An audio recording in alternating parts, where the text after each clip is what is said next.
दोस्तों, Donald Trump ने जो धमकी दी है ना, वो धमकी इतनी जबरदस्त है, लेकिन अब सवाल सबसे बड़ा यह है कि ईरान का रद्द-ए-अमल क्या है।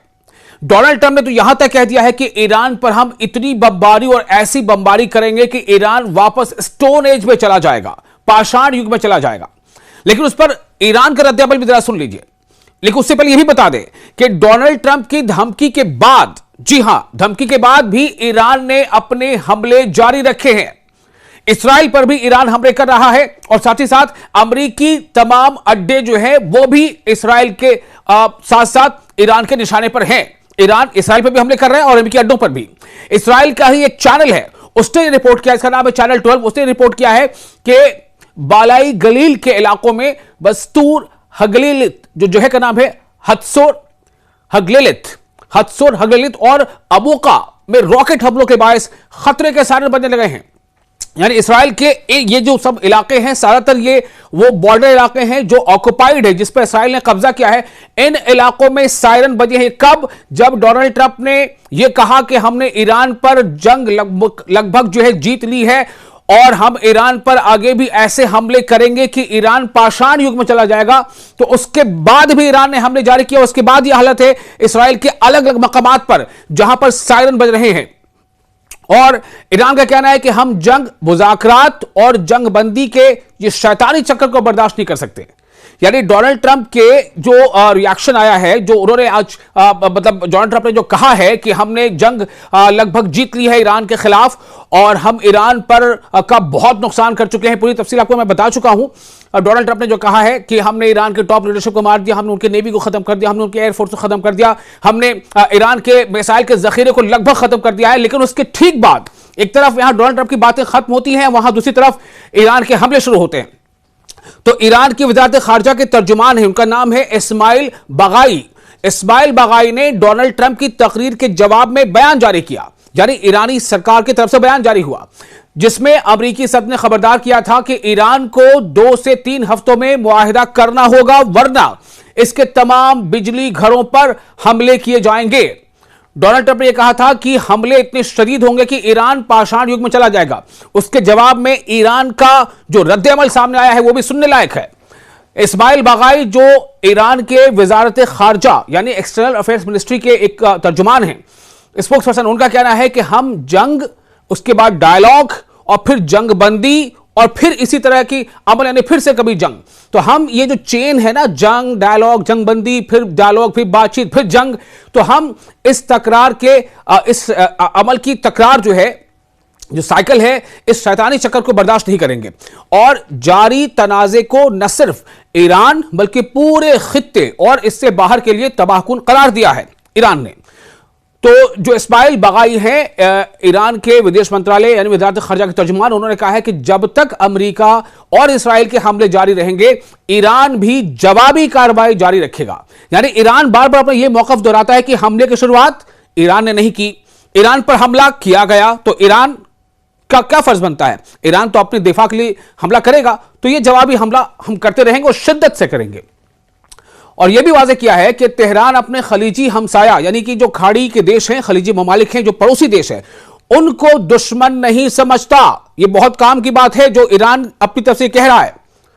ईरान क्या कह रहा है कि जो जितने भी खाड़ी देश हैं, खलीजी ममालिक हैं, वो सब हमारे पड़ोसी देश हैं और हम उन्हें अपना दुश्मन नहीं समझते। हमारे निशाने पर सिर्फ और सिर्फ अमरीकी फौजी अड्डे या फिर वो मराकज, वो दफातर या वो सेंटर्स हैं जिसमें अमेरिका का पैसा लगा हुआ है, जिसमें अमेरिका की इन्वेस्टमेंट है। तो इस्माइल बागाई ने कहा कि हम 12 कह चुके हैं कि हम सब के साथ अच्छे हमसाए यानी पड़ोसी वाला ताल्लुक जो है वो बरकरार रखने के लिए पुरज़्म है। मसला यह है कि अमेरिका और इसराइल उनकी सरजमीन को ईरान के खिलाफ फौजी जारहियत के लिए इस्तेमाल कर रहे हैं। इस्माइल ने कहा कि यह एक गैर मुनसिफाना जंग है जो ईरानी अवाम पर मुसल्लत की गई है। हमारे पास इसका मजबूत जवाब देने के सिवा कोई चारा नहीं है। ईरान मिसाइल के मलबे से वस्ती इसराइल में पानी की लाइन टूट गई। जी हां, यह आपको बताने जा रहा हूं कि एक तरफ तो डोनाल्ड ट्रंप के इस दावे के बाद ईरान का यह रद्द-ए-अमल आ गया और उसके बाद ईरानी हमले भी जारी हैं। एक ईरान का जो हमला हुआ है इसराइल पर, मैंने आपको कुछ नाम बताया है, कई जगहों पर हमले हुए हैं, उनमें से एक हमले के नतीजे में क्या हुआ है कि जो मिसाइल का जो मलबा गिरा उससे इसराइल में पानी की लाइन टूट गई, यानी वाटर सप्लाई लाइन को जबरदस्त नुकसान पहुंचा। उससे काफी वहां पर जो है पानी की किल्लत हो गई, अफरा तफरी हो गई है। वहीं दूसरी तरफ लेबनान ने भी हमले किए हैं। डोनाल्ड ट्रंप के इस स्पीच के, इस खिताब के बाद लेबनान से रॉकेट हमले के बाद शुमाली इसराइल में धुआं धुआं देखा गया, यानी ईरान भी हमले कर रहा है, लेबनान से हिजबुल्लाह भी हमले कर रहा है। और दूसरी तरफ आपको एक और रिपोर्ट दे दें कि इसराइल के ही चैनल 12 ने बताया है कि गलील के इलाके में एक बस्ती से उठते हुए धुएं की तस्वीर शाया की गई है, जहां लेबनान से फायर किए गए रॉकेटों के बाद धुआं उठता देखा गया। इदारे के मुताबिक चंद मिनटों में इस इलाके की जानिब 30 से ज्यादा रॉकेट दागे गए। यह गुज़िश्ता एक घंटे में गलील पर दूसरा ऐसा हमला था। और ये सारे हमले कब हो रहे हैं? डोनाल्ड ट्रंप के जो अवाम के नाम खिताब था उसके बाद।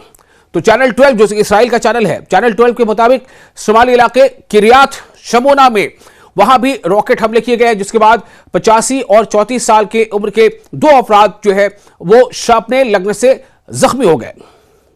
ईरानी फौज और अमेरिकी इसराइल हमारी वसी और स्ट्रैटेजिक सलाहियतों से नावाकिफ है। ये कौन कह रहा है? ईरानी फौज की तरफ से ये बात सामने आई है कि अमेरिका और इसराइल जो है वो हमारा जितना स्ट्रैटेजिक जो हमारी सलाहियत है, वसी स्ट्रैटेजिक सलाहियत यानी काफी बड़ी और काफी इन डेप्थ, उससे अमेरिका और इसराइल दोनों क्या है? नावाकिफ हैं। ईरानी फौज के कमांड हेडक्वार्टर खातमुल अंबिया सेंट्रल हेडक्वार्टर ने कहा है कि अमेरिका और इसराइल को ईरान की फौजी ताकत की मुकम्मल समझ नहीं है और जंग को दुश्मनों की हतमी हथियार डालने तक जारी रखने का आज़म जाहिर किया है। तर्जुमान ने बयान में कहा है कि आपको हमारी फौजी ताकत और साजो सामान के बारे में मुकम्मल मालूमात नहीं है, आप हमारी वसी और स्ट्रैटेजिक सलाहियतों के बारे में कुछ नहीं जानते। स्पोक्स पर्सन ने यह कहा है कि यह उम्मीद न रखें कि आपने हमारे स्ट्रैटेजिक मिसाइल मराकिज यानी मिसाइल की जो रखने का जो सेंटर है स्ट्रैटेजिकली जो हमने उसको तय किया हुआ है, तवील फासले तक मार करने वाले हमलावर और हदफ को दुरुस्त निशाना बनाने वाले ड्रोन्स, जदीद यानी मॉडर्न फिजाई दिफा, मॉडर्न एयर डिफेंस और इलेक्ट्रॉनिक जंगी निजाम को तबाह कर दिया है, आप ये न समझें। ये कौन कह रहा है? ये ईरान का जवाब है। तो ईरानी सरकार के वज़ारत ख़ारजा के तर्जुमान के मुताबिक ईरान की स्ट्रैटेजिक फौजी पैदावार ऐसे मकामात पर होती है जिनके बारे में दुश्मन को इल्म नहीं है और वो कभी वहां तक नहीं पहुंच सकता, जबकि अब तक जिन मराकज़ को निशाना बनाया गया है वो गैर अहम थे। ये ईरान का कह रहा है। ईरान मजीद ये कह रहा है कि वसी और तबाहकुन इक़दामात की वार्निंग भी ईरान दे रहा है और ऐसी वार्निंग देते हुए कहा है कि जंग उस वक्त तक जारी रहेगी जब तक दुश्मन मुस्तकिल, हतमी और मुकम्मल तौर पर हथियार न डाल दे। यानी कि दुश्मन, अब जाहिर सी बात है दुश्मन कौन है? ईरान का दुश्मन कौन है? जो ईरान कह रहा है ईरान का दुश्मन कौन है? अमेरिका। ईरान का दुश्मन कौन है? इसराइल। और अगर उसके अलाइज कुछ है, लेकिन यही दोनों मुल्क अभी हमले कर रहे हैं। तो ईरान का कहना है कि जब तक दुश्मन हथियार नहीं डाल देता, हमारे तरफ भी जवाबी हमले का सिलसिला जारी रहेगा और हमारे हमले नहीं थमेंगे।